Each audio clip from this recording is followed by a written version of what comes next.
namin sa iyong lahat-lahat. Ito po ang aming dalangin sa pangalan ni Jesus. Amen. Ayan. Kamusta kayo?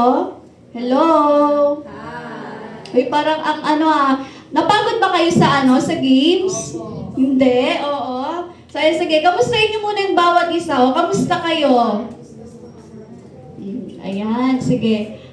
Ayan, ready na ba kayong makinig ng salita ng Diyos? Ready na ba kayong makinig ng salita ng Diyos? Wala akong naririnig, Amen. Sige. So, ayan, sige. Pag natin ngayon, sa araw na to, wala mo nang matutulog. Wala mo nang makikipagkwentuhan sa katabi. Okay lang po ba yon? So, lahat tayo makikinig ng salita ng Diyos. Okay. Sige. So, ayan, last week, di ba, first week of, December, di ba? So, kapag December, ano nga meron? Christmas na, no? So, ayan, excited na yung bawat isa kasi Christmas na. So, ayan, yung series natin for the month of December ay ito. Ayan, sabi, di ba, The Real Christmas. God with us, God for us, God in us, no? So, review lang tayo. Last week, di ba, naumpisahan ni Ate Reyna yung series natin. Sabi doon, we have Christmas because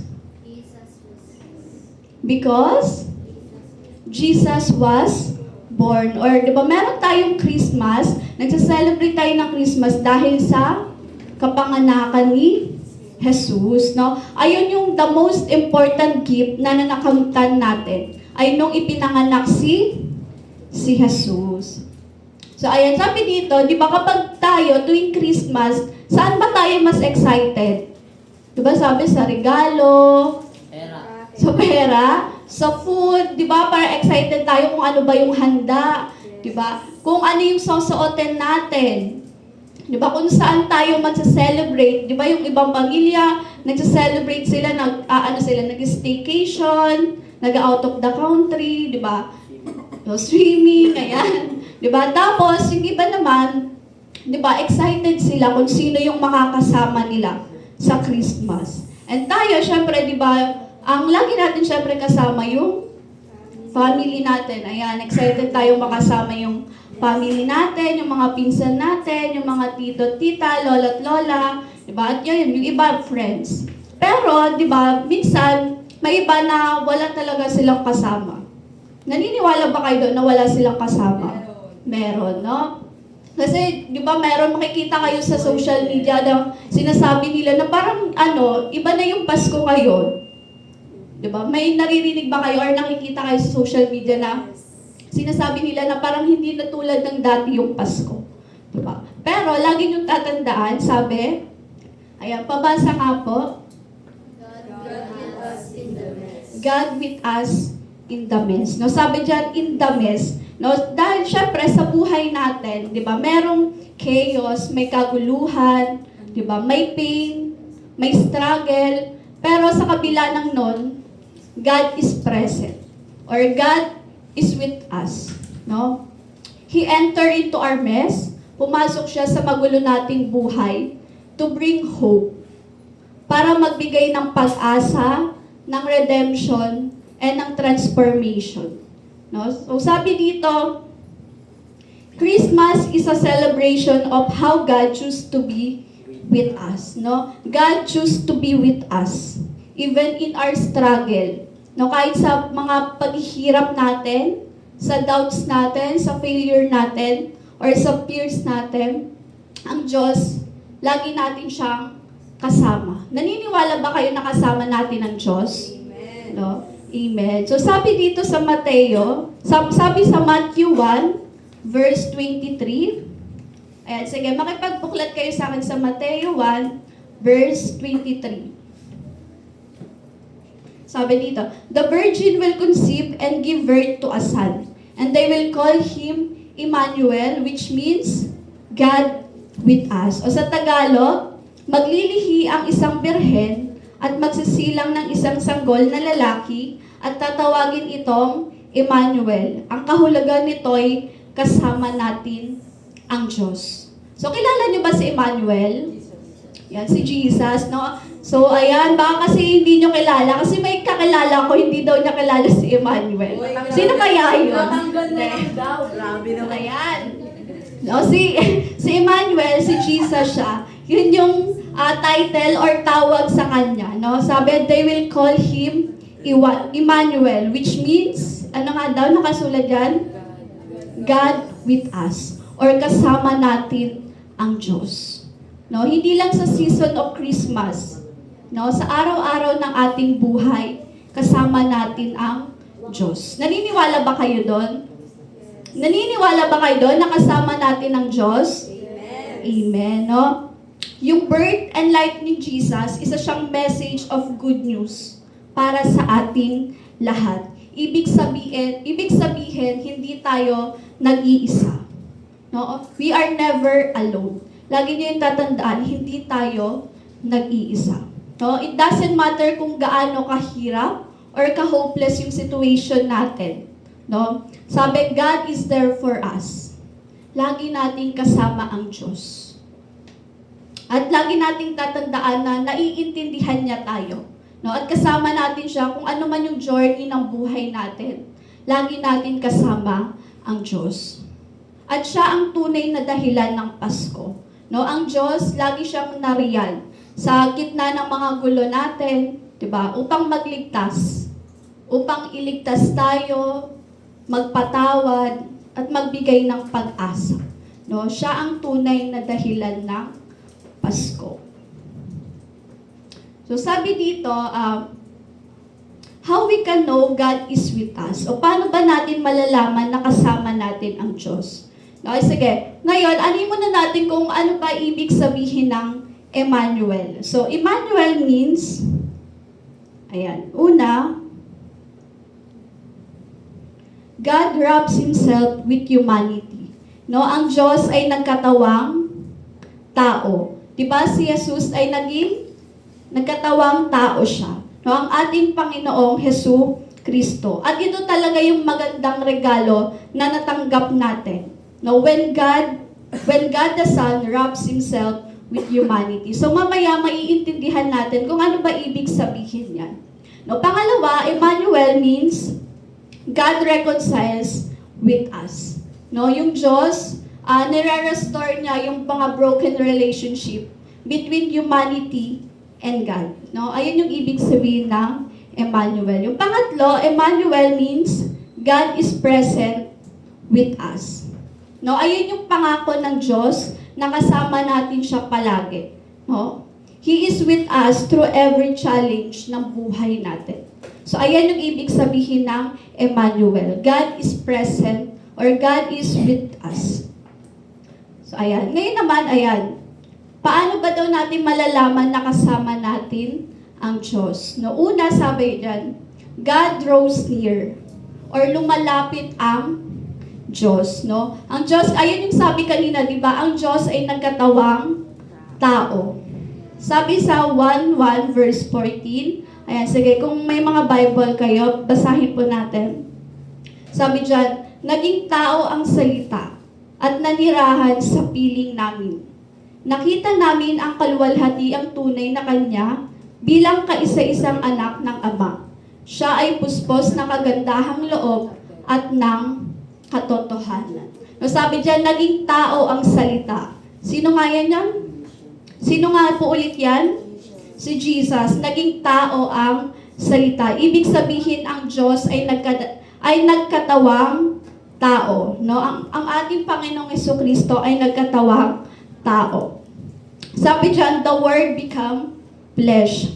So, meaning, si Jesus, naiintindihan niya yung mga human pain. Yung lahat ng paghihirap, yung pain natin, diba? Yung mga struggle natin, naiintindihan nyo ni Jesus. Dahil na-experience niya rin yung human life. No? Na-experience na din yung joy, yung pain, yung sorrow, diba? Yung mess. Na-experience din yun ni Jesus. Kasi nga, diba, sabi yun kanina, sabi doon, nagkatawang tao siya. So, ibig sabihin, naiintindihan ng Panginoong Diyos. No, lahat ng paghihirap natin. And lagi nating tatandaan, He is with you at all times. no? Para magbigay ng guidance, ng wisdom, ng discernment, and ng direction. No? So, naintindihan ng Panginoong Diyos lahat ng paghihirap natin. Kasi siya mismo, di ba, na-experience niya din yung paghihirap na yun.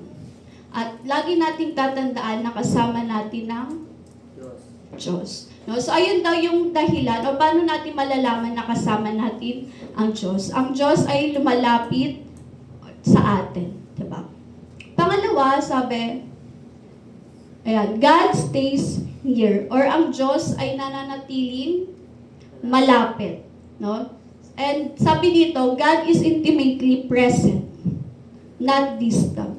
No, sa panahon ng mga ganitong season of Christmas, di ba may iba na sobrang lungkot, akala nila nag-iisa sila, wala silang kasama. Pero sabi dito, si Jesus, di ba, kasama natin siya. Hindi siya malayo, di ba? Kundi malapit siya or present siya sa buhay natin. And sabi dito, hindi siya lumalayo. He does not walk away when we fail. Diba? And even when we fail, kahit mag-fail man tayo, mag-stumble man tayo, God does not walk away. Hindi niya tayo iniiwan. Diba? At lagi natin siyang kasama. And He remains faithful sa mga buhay natin. Diba? At nag-offer din siya ng comfort and grace sa buhay natin. Lalo na sa season of Christmas, sa pangapanahon na to, no, akala natin wala tayong kasama. Ang lungkot, hindi na katulad ng dati. Pero lagi niyong tatandaan, di ba? Ano ba yung reason or ano ba yung real Christmas? Di ba? Yung presensya ng Diyos. Di ba? Yung buhay ng Diyos. Yun yung totoong or ayun yung meaning ng Christmas. No, sabi, ano nga daw yung una? Ano nga daw yung una? Paano natin malalaman na kasama natin ang Diyos? God draws near. Pangalawa, yan. At pangatlo, sabi dito, God strengthen us to walk with Him. Now, sabi sa Isaiah 41 verse 10, ako'y sa iyo, huwag kang matakot. Ako ang inyong Diyos, hindi ka dapat mangamba. Palalakasin kita at tutulungan, iingatan at ililigtas. No? Sa panahon na piling natin, tayo lang mag-isa, sabi ng Diyos, huwag daw tayong matakot. No? Dahil kasama natin siya. Palalakasin niya tayo, tutulungan, iingatan at ililigtas. No? Sa panahon na wala tayong piling natin, nag-iisa tayo, ang Diyos lagi siyang nandyan. Diba? Para palakasin tayo. At lagi natin siyang kasama sa anuman yung journey ng buhay natin. And sabi dito, Christmas is about presence, not presents. Diba? Sabi diyan, yung tunay na gift ng Christmas ay yung presensya ng Diyos. Diba? Hindi tayo dapat maghangad, diba? Or wag tayo mag-expect ng regalong matatanggap natin. Dahil yung presensya pa lang ng Diyos, isa na siyang mahalagang gift, diba? Na natanggap natin. Yung kasama pa lang natin ng Diyos, diba? Sa buhay natin, yun yung pinakamalaki or the best gift na natanggap natin. No, yung buhay ni Jesucristo. No, ayun yung totoo or real Christmas, no, yung presensya ng Diyos. No, sabi dito, bilang pangwakas, sabi, God chose to come into the world through the birth of Jesus. Out of love, acceptance, and desire to be with us amidst our struggles, doubts, failures, and fears. No, ngayong palapit na yung Kapaskuhan, lagi nating tatandaan or it is comforting to be reminded that we are not alone. No, lagi nating tatandaan yon sa season of Christmas or anumang klaseng season ng buhay natin, lagi nating tatandaan na hindi tayo nag-iisa. No, lagi tayong may kasama. At God is with us always. Lagi niyong tatandaan yon. No, ang Diyos, handa siyang tulungan tayo, protektahan, ano man yung gulo or ano man yung struggle na nararanasan natin, no, ang Diyos lagi siyang nandiyan para sa atin. And yung message ng Christmas, hindi siya nagbabago taon-taon. No, even surrounded ka man ng family mo, or wala ka man kasama tuwing Pasko, or feeling mo may kulang, 'di ba? Ang Diyos, hindi yun nakakaapekto. No, hindi nagbabago yung Christmas. Dahil ang tunay na Pasko ay yung presensya ng Diyos, no? God's love is for everyone. Lagi nating tatandaan 'yon. At hindi tayo nag-iisa. That you are loved. Lagi nating tatandaan na you are loved. No? And you can feel hopeful and joyful. Kahit sa kabila man ng gulo, ano man yung nararanasan natin, hindi man para sa inyo maganda or okay yung darating na Pasko. Diba? Lagi natin tandaan, yung presensya pa lang ng Diyos, yun ang pinakamalaking regalo na matatanggap natin sa buong buhay natin. No, yung buhay ni Jesucristo. And that is the true meaning of Christmas. No, yung presensya ng Diyos. So tayo ba, sobrang excited tayo, di ba? Aminin naman natin, di ba? Excited tayo sa regalong matatanggap natin. Lalo na siguro sa mga ate, kuya nyo, di ba? Sa magulang nyo, excited tayo. Or excited ka sa presence ng pamilya mo. Di ba? Excited tayo. Pero, yung tunay, di ba, na Pasko, sabi last week din, we have Christmas because Jesus was born. No? At yung buhay ni Jesus, yung presensya ni Jesus ay yung pinakamahalaga, di ba, na natanggap natin. So, yan, naiintindihan niyo po ba? Amen, no? So ngayon, lagi nating tatandaan, no, kapag darating yung Kapaskuhan, lagi nating isipin hindi siya tungkol sa regalo or ano man yung matatanggap natin. Kundi, di ba, yung binigay lang ng kaisa-isang anak niya, ayun yung pinakamalaking halaga or magandang regalo na natanggap natin sa ating buong buhay. No? Siguro, iisipin nyo kung dati, excited tayo, di ba, tuwing Christmas, darating na Paskuhan. Pero ngayon, nung narinig na natin kung ano ba yung totoong Christmas, di ba? Kundi kung bakit tayo nagse-celebrate, kung dahil sa presensya, at dahil sa, di ba, sa Panginoong Diyos. Yun yung dahilan ng Kapaskuhan. So ayan, naintindihan niyo po ba yung mensahe natin sa hapon na to? Yan, sige. Sige, tayo manalangin, ipikit natin ang ating mga mata. Yes, Lord God, Panginoon, hallelujah. Maraming salamat po sa presensya nyo, Panginoon. Salamat, Panginoon, sa buhay nyo na ibinigay nyo, Panginoon. Lord, tunay o Lord na hindi po kami karapat-dapat, Panginoon. Pero dahil po sa pagmamahal nyo sa bawat isa, Panginoon, kami po ay naligtas. Salamat, Panginoon, na sa kabila man, Panginoon, ng mga paghihirap namin, Panginoon, sa kabila man, Panginoon, ng mga nararamdaman namin na hindi maganda, Panginoon. Still, Panginoon, lagi ka namin kasama. Salamat, Panginoon, dahil hindi ka man po namin nakikita, Panginoon, pero alam namin, ramdam na ramdam po namin yung presensya mo. Hindi lamang, Panginoon, sa season ng Kapaskuhan, Panginoon, kundi sa araw-araw ng aming buhay. Ano man yung season ng buhay namin, Panginoon, alam namin nakasama ka po namin. Salamat, Panginoon, sa buhay mo. Salamat, Panginoon, at pinaalala mo sa amin kung ano ba yung totoo at dahilan, Panginoon, kung bakit kami nagse-celebrate ng Christmas, Panginoon. Dahil po yun sa buhay niyo, Panginoon. Salamat, Panginoon, patuloy ka pong manguna sa buhay ng bawat isa.